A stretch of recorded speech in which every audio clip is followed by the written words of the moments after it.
আসসালামু আলাইকুম রহমতুল্লাহ। দিনী ইসলাম নলেজ চ্যানেলে আপনাদের স্বাগতম। সকল প্রশংসা বিশ্ব জগতের পালনকর্তা আল্লাহর জন্য।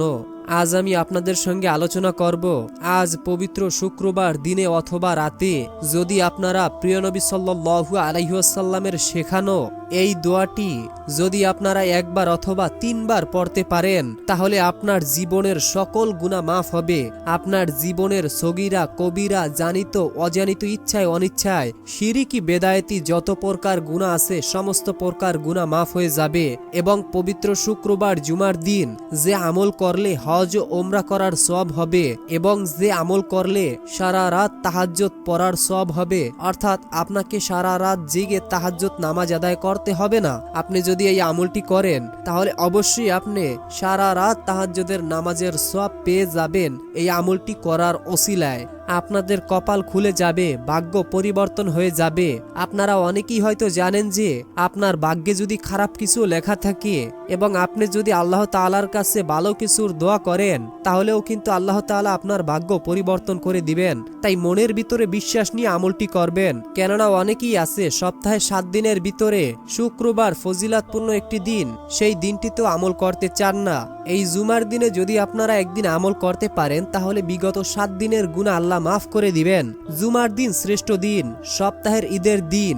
ইসলামে এই দিনের মর্যাদা রয়েছে। সব দিনের মধ্যে জুমার দিনকে শ্রেষ্ঠত্ব দিয়েছে আল্লাহ তাআলা। এই দিনের বিশেষ সম্মান ও মর্যাদার কথা বলা হয়েছে। দিনী ভাই ও বোনেরা, এই দিনে এমন এমন কিছু মুহূর্ত রয়েছে যে মুহূর্তে আল্লাহ তাআলার কাছে বান্দা যে কোনো কল্যাণকর কিছু চাইবে, আল্লাহ তাআলা তাকে তা দিতে বাধ্য হবেন। তবে এই দোয়াটি এবং এই আমলটি করার মাধ্যমে আপনারা আল্লাহ তাআলার কাছে যা চাইবেন, আল্লাহ তাআলা তা দিতে আপনাদেরকে বাধ্য হবেন। অনুরোধ করছি, আমরা এই প্রথমবার নারীদের ছবি ছাড়া কিংবা হারাম কোনো ছবি ছাড়া ইউটিউবে ভিডিও দিয়ে থাকছি। এরকম ভিডিওগুলি যদি আপনি আপনার ফোনে প্রতিদিন পেতে চান, এজন্য অবশ্যই দিনী ইসলাম নলেজ চ্যানেলটিকে সাবস্ক্রাইব করে রাখুন এবং পাশে থাকা বেল আইকনটিতে ক্লিক করে রাখবেন। এতে করে আমরা যখনই নতুন কোনো ভিডিও আপলোড করব, সঙ্গে সঙ্গে আপনাদের কাছে নোটিফিকেশন চলে যাবে। তো চলুন শুরু করি। ইসলামের দৃষ্টিতে জুমার দিনটি খুবই গুরুত্বপূর্ণ। হযরত আবু লুবাবা বিন আব্দুল্লাহ মুনজির রাদিয়াল্লাহু তাআলা আনহু থেকে বর্ণিত, রাসূলুল্লাহ সাল্লাল্লাহু আলাইহি ওয়াসাল্লাম জুমার দিনের শ্রেষ্ঠত্ব হওয়ার 5টি কারণ উল্লেখ করেছেন। 1. আল্লাহ তাআলা এই দিনে প্রথম মানব হযরত আদম আলাইহিস সালামকে সৃষ্টি করেছেন। 2. জুমার দিনে আদম আলাইহিস সালামকে জমিনে অবতরণ করেছিলেন। 3. জুমাবারে হযরত আদম আলাইহিস সালামকে মৃত্যু দিয়েছেন। 4. এই দিনে এমন একটি সময় আছে যখন বান্দা আল্লাহর কাছে যা কিছুই প্রার্থনা করবে তিনি তা কবুল করবেন, যখন সে হারাম কিছু প্রার্থনা করবে না। 5. সবচেয়ে বড় বিষয় হলো এই দিনেই কিয়ামত সংগঠিত হবে। ইবনে মাজাহ শরীফের হাদিস। দিনী ভাই ও বোনেরা, অবশ্যই আপনারা বুঝতে পেরেছেন যে কেন এই জুমার দিন এত গুরুত্বপূর্ণ, কেন এত শ্রেষ্ঠত্ব দিন জুমার দিন। তো আমি এখন আপনাদেরকে জুমার দিনের কিছু আমল সম্পর্কে বলবো, যে আমলগুলো আমরা সবাই করব, কেননা এই আমলগুলোর ফজিলাত অনেক। জুমার নামাজ। হযরত আবু হুরায়রা রাদিয়াল্লাহু তাআলা আনহু থেকে বর্ণিত, রাসূল সাল্লাল্লাহু আলাইহি ওয়াসাল্লাম বলেন, 5 ওয়াক্ত নামাজ এক জুমা থেকে পরবর্তী জুমা, এক রমজান থেকে পরবর্তী রমজানের মধ্য সময়ের পাপ মোচন করা হয় যদি সেই ব্যক্তি সব ধরনের কবিরা গুনাহ থেকে বিরতি থাকে। সুবহানাল্লাহ, সুবহানাল্লাহ। হযরত সালমান ফারসি রাদিয়াল্লাহু তাআলা আনহু থেকে বর্ণিত, রাসূল সাল্লাল্লাহু আলাইহি ওয়াসাল্লাম বলেছেন, যে ব্যক্তি জুমার দিন গোসল করলো, সাধ্যমতো পবিত্র হলো, তেল ব্যবহার করলো, ঘর থেকে সুগন্ধি ব্যবহার করলো, অতঃপর মসজিদে এলো, সেখানে দুজন মুসল্লির মধ্যে ফাঁক করে সামনে এগিয়ে যায় না, নির্দিষ্ট পরিমাণ নামাজ পড়ে, অতঃপর ইমামের কথা মনোযোগ সহকারে শুনলো, তাহলে আল্লাহ তাআলা তার 2 জুমার মধ্যবর্তী সময়ের গুনাহকে মাফ করে দেয়। সুবহানাল্লাহ, সুবহানাল্লাহ। দিনী ভাই ও বোনেরা, আমি তো আপনাদেরকে বলেছি যে 50-60 বছরের গুনাহ আপনার মাফ হবে, কিন্তু দেখেন এখানে শুধু আপনি এই যে জুমার নামাজের এই যে নিয়ম কানুনগুলো মানতেছেন, এটার জন্যই আপনার এক জুমা থেকে পরবর্তী জুমা এর মধ্যবর্তী সময়ের গুনাহ আল্লাহ তাআলা মাফ করে দেন। জুমার দিন গোসল করায় অনেক ফজিলাত রয়েছে। গোসল করে সবার আগে মসজিদে যাওয়ায় সব রয়েছে। হযরত আউস বিন আউস সাকাফি রাদিয়াল্লাহু তাআলা আনহু থেকে বর্ণিত, রাসূল সাল্লাল্লাহু আলাইহি ওয়াসাল্লাম বলেন, যে ব্যক্তি জুমার দিন ভালো করে গোসল করলো, দ্রুত সময় মসজিদে গেল ও ইমামের কাছাকাছি বসলো, মনোযোগ সহকারে খুতবা শুনলো, তার জন্য প্রতিটা কদমে 1 বছরের রোজা ও নামাজের সওয়াব থাকবে।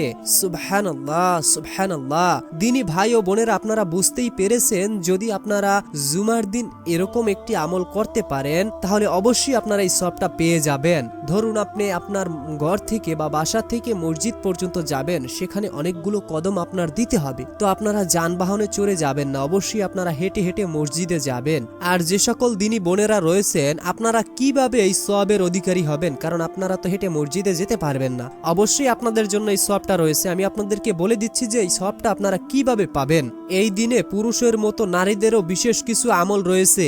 আমলগুলো করার মাধ্যমে নারী পুরুষ উভয় সমান সওয়াব লাভ করবেন। তবে যে আমলগুলো মসজিদে যাওয়ার সঙ্গে সংশ্লিষ্ট, সেগুলো মূলত পুরুষের জন্য। বাকি আমলগুলো রয়েছে তা সকলেই, নারী পুরুষ সকলেই করতে পারবেন। গোসল করা, বেশি বেশি দুরূদ পড়া, সূরা কাহাফ তেলাওয়াত শোনা অথবা পড়া, নখ কাটা ইত্যাদি। এছাড়াও নারীরা জুমার নামাজের পরিবর্তে ঘরে জোহরের নামাজ আদায় করবেন। হযরত উম্মে সালমা রাদিয়াল্লাহু তাআলা আনহু থেকে বর্ণিত হাদিসে এসেছে, নারীদের ঘরে নামাজ পড়া বাইরে নামাজ পড়ার চেয়ে উত্তম।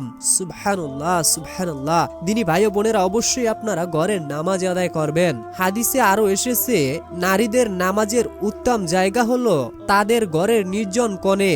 নারীরা জুমার দিনে পুরুষের সওয়াব অর্জনে সহায়তা করবে। নবী করিম সাল্লাল্লাহু আলাইহি ওয়াসাল্লাম বলেছেন, যে ব্যক্তি সৎ পথের দিকে ডাকবে সে তার অনুসারীর সমান সওয়াব পাবে। সুবহানাল্লাহ। অথচ এখানে অনুসরণকারীর সওয়াব কমানো হবে না। অন্যদিকে যে ব্যক্তি ভ্রষ্টতার দিকে ডাকবে সে তার অনুসারীর সমান পাপে জড়িত হবে। নাউজুবিল্লাহ। তার অনুসারীর পাপ মোটেও কমানো হবে না। দিনী ভাই ও বোনেরা, জুমার দিন যে 3টি ভুল করা যাবে না, এই 3টি ভুল অনেকেই করে থাকি। নবী করিম সাল্লাল্লাহু আলাইহি ওয়াসাল্লাম বলেছেন, জুমার দিন সপ্তাহের মধ্যে শ্রেষ্ঠ এবং তা আল্লাহ তাআলার কাছে অধিক সম্মানিত। অর্থাৎ এই দিনটি আল্লাহ তাআলার কাছে অধিক সম্মানিত। সব মুসলমান জুমার নামাজ আদায় করেন, কিন্তু এই নামাজের সময় কিছু ভুল হয়ে যায়, যে ভুলগুলো থেকে দূরে থাকা আবশ্যক। অবশ্যই আমাদের এই ভুলগুলো করা যাবে না। মসজিদে দেরি করে যাওয়া, জুমার নামাজ কেবল 2 রাকাত আদায় করাই যথেষ্ট নয়, জুমার খুতবা শোনা জরুরি। হযরত আবু হুরায়রা রাদিয়াল্লাহু তাআলা আনহু থেকে বর্ণিত হাদিসে রাসূলুল্লাহ সাল্লাল্লাহু আলাইহি ওয়াসাল্লাম বলেছেন, যে ব্যক্তি জুমার দিন জানাবাত গোসল করলো এবং নামাজের জন্য প্রথম আসলো, সে যেন একটি উট কোরবানি করলো। সুবহানাল্লাহ, সুবহানাল্লাহ। এই ক্ষেত্রে দ্বিতীয় যে ব্যক্তি আসে সে যেন একটি গাবি কোরবানি করলো। সুবহানাল্লাহ। আর তৃতীয় জন যেন একটি সিংহ বিশিষ্ট দুম্বা কোরবানি করলো। চতুর্থ জন যেন একটি মুরগি কোরবানি করলো। পঞ্চম জন যেন একটি ডিম কোরবানি করলো। সুবহানাল্লাহ, সুবহানাল্লাহ। দিনী ভাই ও বোনেরা, অবশ্যই আপনারা এই কথাটি খেয়াল রাখবেন যে জুমার দিন অবশ্যই আপনারা সকলের আগে যাওয়ার চেষ্টা করবেন। দিনী ভাই ও বোনেরা, জুমার দিন দুরূদ পাঠের বিশেষ ফজিলাত, এই ফজিলাত সম্পর্কে আপনারা অনেকেই জানেন না, বা দুরূদের ফজিলাত জানলেও অন্তত জুমার দিন যে আপনারা দুরূদ পড়বেন, জুমার দিনের যে ফজিলাত দুরূদ পড়ার কারণে, সেটা অনেকেই জানেন না। সেই ফজিলাতটি আমি আপনাদেরকে এখনই বলে দিচ্ছি। রাসূল সাল্লাল্লাহু আলাইহি ওয়াসাল্লামের উপরে দুরূদ পড়া ইসলামের অন্যতম ইবাদত। তার উপরে দুরূদ পড়ে স্বয়ং আল্লাহ তাআলা ও তার ফেরেশতারা। তাই মানুষকেও তার উপরে দুরূদ পড়ার নির্দেশ দেওয়া হয়েছে। পবিত্র কোরআনে ইরশাদ হয়েছে, নিশ্চয়ই আল্লাহ ও তার ফেরেশতারা নবীর প্রতি দুরূদ পড়েন। হে ঈমানদাররা, তোমরা তার প্রতি দুরূদ পাঠ করো এবং বেশি পরিমাণে সালাম পাঠ করো। সুবহানাল্লাহ। নবী করিম সাল্লাল্লাহু আলাইহি ওয়াসাল্লামের প্রতি একবার দুরূদ পাঠ করলে আল্লাহ তাআলা 10টি রহমত নাজিল করেন। এই সম্পর্কে হযরত আবু হুরায়রা রাদিয়াল্লাহু তাআলা আনহু বর্ণনা করেছেন, রাসূলুল্লাহ সাল্লাল্লাহু আলাইহি ওয়াসাল্লাম বলেছেন, যে ব্যক্তি আমার প্রতি একবার দুরূদ পাঠ করে আল্লাহ তাআলা তার প্রতি 10টা রহমত বর্ষণ করেন। সুবহানাল্লাহ। তিরমিজি শরীফের হাদিস। বিশেষভাবে জুমার দিন মহানবী সাল্লাল্লাহু আলাইহি ওয়াসাল্লামের উপর দুরূদ পাঠ করা তাগিদ দেওয়া হয়েছে। অর্থাৎ নবীর উপরে শুক্রবার জুমার দিন দুরূদ পড়ার তাগিদ দেওয়া হয়েছে। হাদিসে এসেছে, আউস ইবনে আউস রাদিয়াল্লাহু তাআলা আনহু থেকে বর্ণিত, তিনি বলেন রাসূলুল্লাহ সাল্লাল্লাহু আলাইহি ওয়াসাল্লাম বলেছেন, তোমাদের দিনগুলোর মধ্যে শ্রেষ্ঠতম দিন হচ্ছে জুমার দিন। এই দিনে আদম আলাইহিস সালামকে সৃষ্টি করা হয়েছে, এটা তো অনেকেই জানেন। এই দিনে ইসলামের ইতিহাসে বড় বড় মহৎ কিছু ঘটনা ঘটেছে, এটাও তো অনেকে জানেন। আনাস বিন মালিক রাদিয়াল্লাহু তাআলা আনহু বলেন, রাসূলুল্লাহ সাল্লাল্লাহু আলাইহি ওয়াসাল্লাম বলেছেন, তোমরা জুমার দিন ও জুমার রাতে আমার প্রতি বেশি বেশি দুরূদ পাঠ করো, কারণ যে আমার প্রতি একবার দুরূদ পাঠ করবে আল্লাহ তাআলা তার উপরে 10টি রহমত নাজিল করবেন। সুবহানাল্লাহ। দিনী ভাই ও বোনেরা, জুমার দিন সূরা কাহাফের তেলাওয়াত শোনা অথবা তেলাওয়াত করার ফজিলাত অনেক বেশি। এটাও অনেকেই জানেন অথবা অনেকেই জানেন না। তো আমি আপনাদেরকে সূরা কাহাফের তেলাওয়াতের ফজিলাত অথবা তেলাওয়াত শোনার ফজিলাত বলছি। সূরা কাহাফ কোরআনের 15তম পারা, 18 নম্বর সূরা। কাহাফ মানে হলো গুহা। এই সূরায় 110টি আয়াত রয়েছে আর রুকুর সংখ্যা 12টি। সূরাটি মক্কায় অবতীর্ণ হয়েছে। কিয়ামতের দিন এই সূরার পাঠকারীকে অথবা শ্রবণকারীকে আলোকিত করবে। হযরত আব্দুল্লাহ ইবনে ওমর রাদিয়াল্লাহু তাআলা আনহু থেকে বর্ণিত হাদিসে আছে, নবী করিম সাল্লাল্লাহু আলাইহি ওয়াসাল্লাম বলেছেন, যে ব্যক্তি জুমার দিন সূরা কাহাফের তেলাওয়াতটি শুনবে অথবা পড়বে, তার পায়ের নিচ থেকে আসমান পর্যন্ত নূর প্রজ্বলিত হবে এবং কিয়ামতের দিন তার জন্য উজ্জ্বল হবে, আর 2 জুমার মধ্যবর্তী সময়ের গুনাহ মাফ করা হবে। সুবহানাল্লাহ, সুবহানাল্লাহ। প্রতি জুমায় এই সূরার তেলাওয়াত শুনলে অথবা তেলাওয়াত করলে এক জুমা থেকে অন্য জুমার মধ্যবর্তী সময়ের জন্য নূর প্রজ্বলিত করে রাখা হয়। আবু সাউদ খুদরি রাদিয়াল্লাহু তাআলা আনহু থেকে বর্ণিত হাদিসে আছে, নবী করিম সাল্লাল্লাহু আলাইহি ওয়াসাল্লাম বলেছেন, যে ব্যক্তি জুমার দিন সূরা কাহাফের তেলাওয়াত শুনবে অথবা তেলাওয়াত করবে, তার জন্য 2 জুমা পর্যন্ত নূরে প্রজ্বলিত হবে। সুবহানাল্লাহ, সুবহানাল্লাহ। যে ব্যক্তি সূরা কাহাফের প্রথম 10টি আয়াত মুখস্থ করবে, সে দাজ্জালের ফিতনা থেকে নিরাপদে থাকবে। দিনী ভাই ও বোনেরা, অনুরোধ করছি আপনারা অবশ্যই সূরা কাহাফের প্রথম 10টি আয়াত মুখস্থ করে রাখবেন। যে ব্যক্তি সূরা কাহাফের শেষের 10টি আয়াত পড়বে, সে দাজ্জালের ফিতনা থেকে রক্ষা পাবে। অর্থাৎ আপনারা প্রথম এবং শেষের 10টি আয়াত 20টি আয়াত আপনারা মুখস্থ করে রাখবেন। অবশ্যই এটা চেষ্টা করবেন। একদিনে আপনি মুখস্থ হয়তো করতেও নাও পারেন, আপনি দীর্ঘদিন চেষ্টা করার পর অবশ্যই আপনি পারবেন। তো যেহেতু সূরা কাহাফের এত ফজিলাত রয়েছে, তো সূরা কাহাফ আমরা জুমার দিন একবার তো শুনতে পারি। আপনি তো অনেক জায়গায় অনেক সময় অপচয় করেছেন, টিভি কিংবা সিনেমা, বন্ধু বান্ধবের আড্ডায় অনেক সময় অপচয় করে ফেলেছেন। আজ পবিত্র শুক্রবার, আজ যদি আপনি সূরা কাহাফের তেলাওয়াতটি শোনেন, বিগত 7 দিনের গুনাহ তো মাফ হবে এবং অনেক ফজিলাত পাবেন এবং যাবতীয় পেরেশানি দূর হবে। অভাব থাকলে আল্লাহ তাআলা তা দূর করে দিবেন সূরার ওসিলায়। তো আমরা সূরাটি শুনবো, তার আগে আল্লাহ তাআলার কাছে একটু প্রার্থনা করে নেই। হে আল্লাহ, যে যে উদ্দেশ্য নিয়ে সূরাটি শুনছে এবং শুনবে, আপনি সকলকে সূরাটি শোনা এবং আমলটি করার তৌফিক দান করো। হে আল্লাহ, যারা এই সূরাটি শুনবে এবং আমলটি করবে, আপনি সকলের মনের আশা গায়েব থেকে পূরণ করে দিন। হে আল্লাহ, অনেকেই আছে যারা ঋণগ্রস্ত। হে আল্লাহ, অনেকেই আছে গুনাহ নিয়ে আপনার কাছে এসেছে, আপনি সকলের গুনাহকে ক্ষমা করে দিন। সকলের দোয়া আপনি কবুল করুন, সকলের মনের হাজতগুলো পূরণ করে দিন। আমিন। কমেন্ট বক্সে আপনি আমিন লিখে উন্মুক্ত দোয়ায় শরীক হয়ে থাকুন, কেননা কে জানে কখন কার দোয়া মহান আল্লাহ পাক রব্বুল আলামিন কবুল করে নেন। এমনও হতে পারে আপনার মুখ থেকে বলা আমিন আল্লাহ তাআলা কবুল করেও নিতে পারেন। তাই চলুন সকলেই একসঙ্গে মনোযোগ সহকারে সূরাটি শুনতে থাকি। বিসমিল্লাহির রহমানির রহিম। আলহামদুলিল্লাহিল্লাযী আনজালা আলা আবদিহিল কিতাবা ওয়া লাম ইয়াজআল লাহু ইওয়াজা قيما لينذر بأسا شديدا من لدنه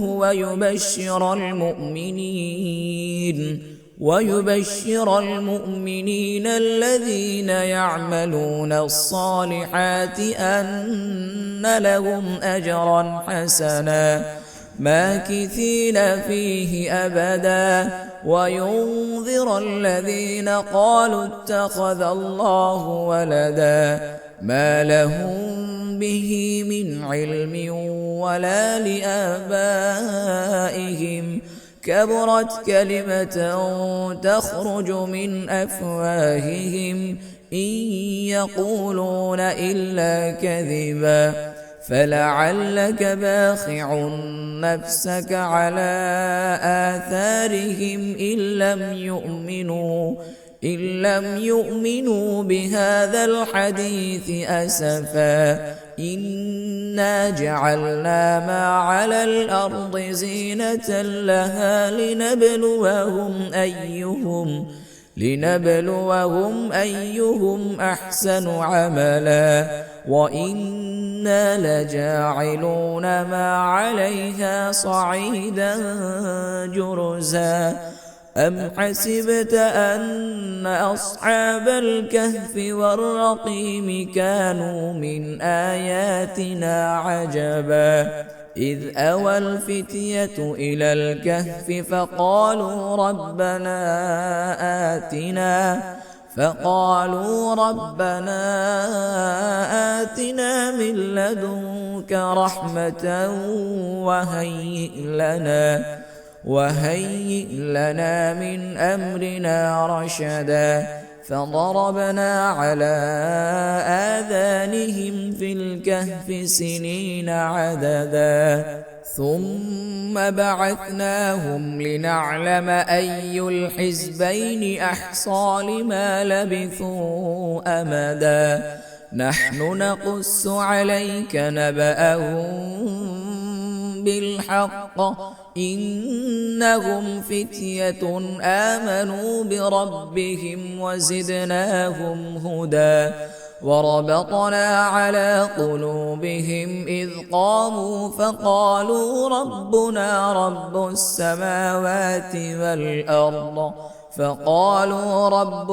رب السماوات والأرض لن ندعو من دونه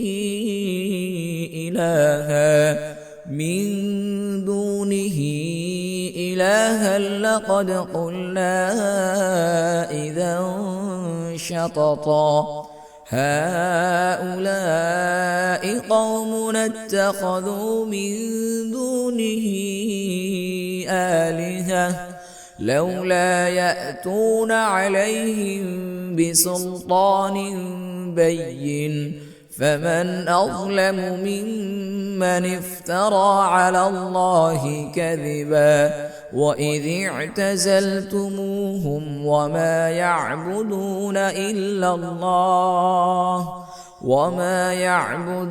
إلا الله فأووا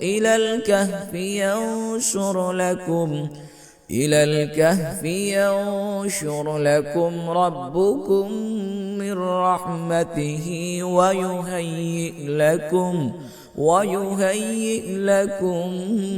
من أمركم مرفقا وترى الشمس إذا طلعت تزاور عن كهفهم ذات اليمين وإذا غربت تقرضهم ذات الشمال وهم في فجوة منه ذلك من آيات الله من يهد الله فهو المهتد ومن يضلل فلن تجد له وليا مرشدا وتحسبهم أيقاظا وهم رقود ونقلبهم ذات اليمين وذات الشمال وكلبهم باسط ذراعيه بالوصيد لو اطلعت عليهم لوليت منهم فرارا ولملئت منهم رعبا وكذلك بعثناهم ليتساءلوا بينهم قال قائل منهم كم لبثتم قالوا لبثنا يوما أو بعض يوم قالوا ربكم أعلم بما لبثتم فبعثوا أحدكم بورقكم هذه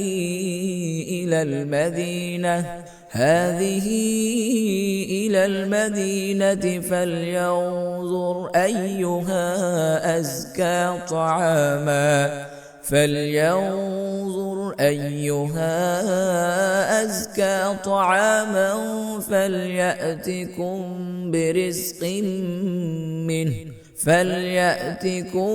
برزق منه وليتلطف ولا يشعرن بكم أحدا إنهم إن يظهروا عليكم يرجموكم أو يعيدوكم في ملتهم ولن تفلحوا إذا أبدا وكذلك أعثرنا عليهم ليعلموا أن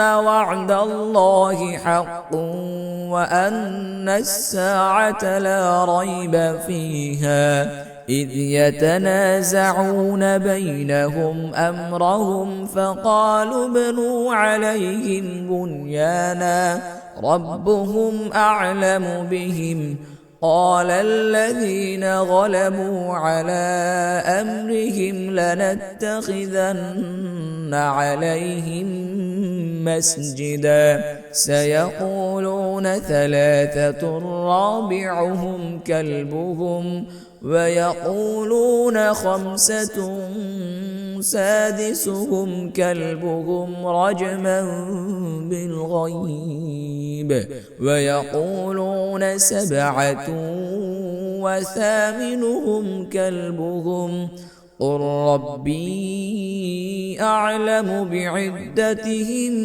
ما يعلمهم إلا قليل فلا تمار فيهم إلا مراء ظاهرا ولا تستفت فيهم منهم أحدا ولا تقولن لشيء إني فاعل ذلك غدا إلا أن يشاء الله واذكر ربك إذا نسيت وقل عسى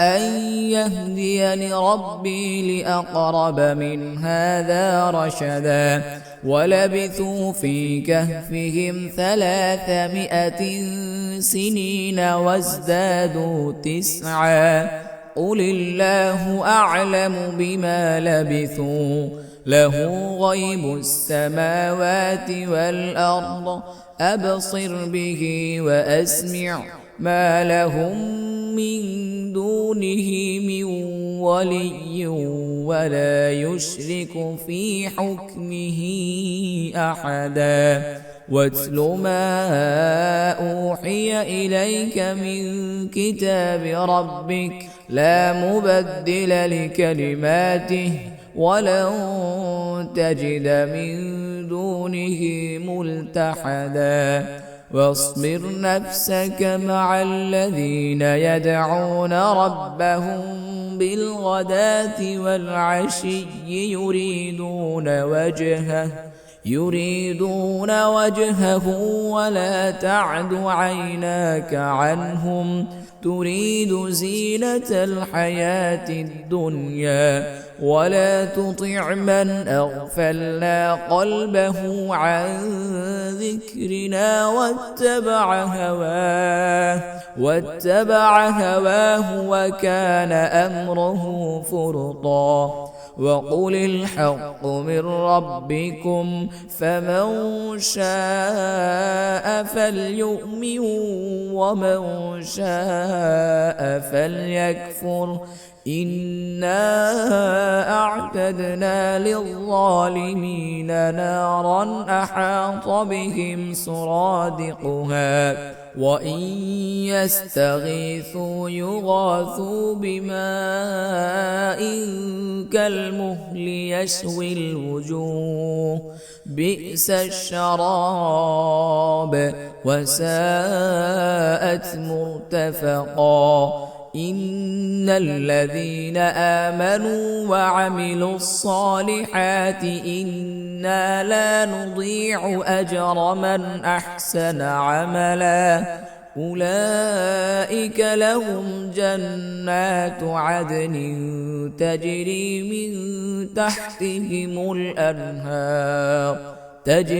من تحتهم الأنهار يحلون فيها من أساور من ذهب ويلبسون ثيابا خضرا من سندس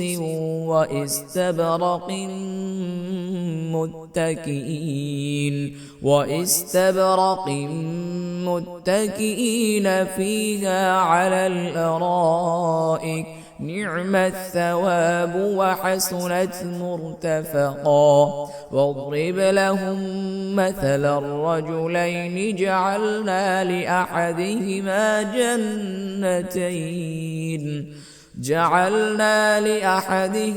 جنتين من أعناب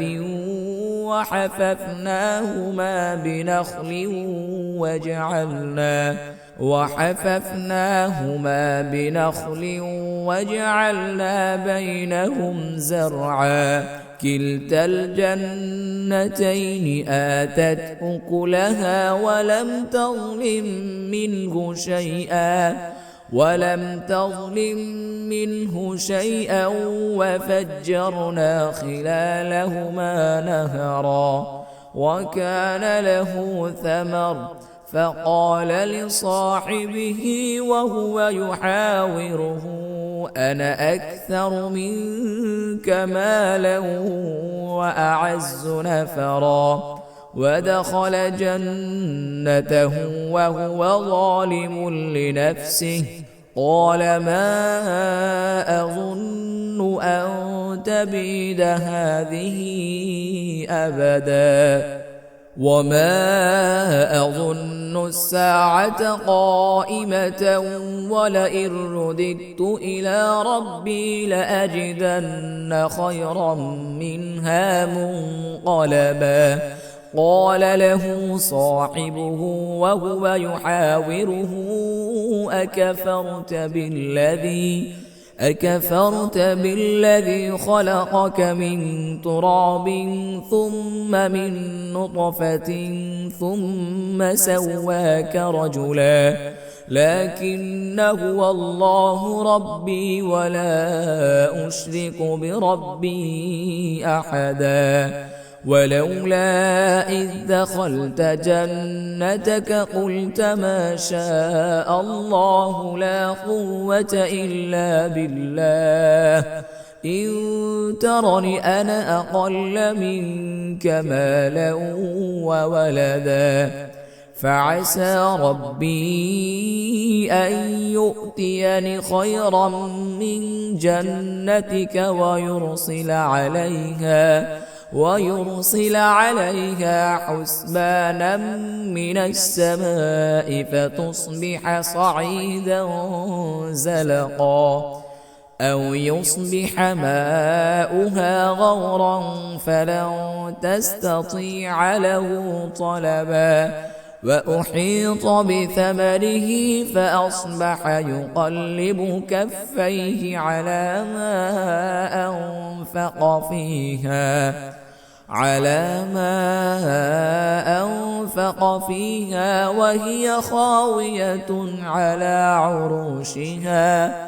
وهي خاوية على عروشها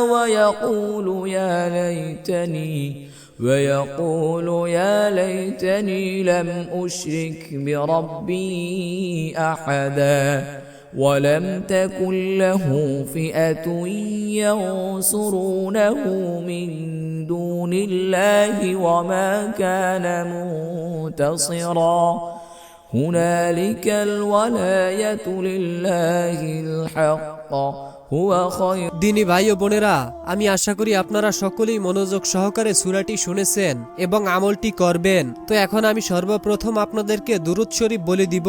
তো এই দুরূদটি আপনারা অনেকেই জানেন এবং অনেকেই জানেন না। তো আপনাদের সুবিধার জন্য আমি বলে দিচ্ছি, বিসমিল্লাহির রহমানির রহিম। আল্লাহুম্মা সাল্লি আলা মুহাম্মাদ ওয়া আলা আলি মুহাম্মাদ কামা সাল্লাইতা আলা ইব্রাহিম ওয়া আলা আলি ইব্রাহিম ইন্নাকা হামিদুম মাজিদ। আল্লাহুম্মা বারিক আলা মুহাম্মাদ ওয়া আলা আলি মুহাম্মাদ কামা বারাকতা আলা ইব্রাহিম ওয়া আলা আলি ইব্রাহিম ইন্নাকা হামিদুম মাজিদ। তো আমি আশা করি আপনারা সকলেই মনোযোগ সহকারে শুনেছেন। তো এখন আমি আপনাদেরকে যেই দোয়াটি বলে দিব, দোয়াটি অবশ্যই আপনারা মনোযোগ সহকারে শুনবেন। গুনাহ মাফের দোয়া। আনতা ওয়ালিউনা ফাগফির লানা ওয়ারহামনা ওয়া আনতা খায়রুল গাফিরিন। আনতা ওয়ালিউনা ফাগফির লানা ওয়ারহামনা ওয়া আনতা খায়রুল গাফিরিন। রব্বিগফির ওয়ারহাম ওয়া আনতা খায়রুর রাহিমিন। তো এখন আমি আপনাদেরকে যেই দোয়াটি বলে দিব, দোয়াটি হচ্ছে মনের আশা পূরণের সবচাইতে শ্রেষ্ঠ একটি দোয়া।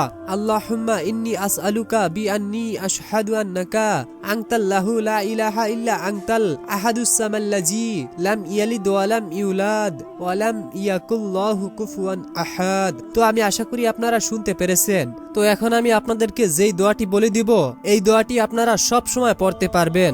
দোয়াটি হচ্ছে আস্তাগফিরুল্লাহ আস্তাগফিরুল্লাহ আস্তাগফিরুল্লাহ।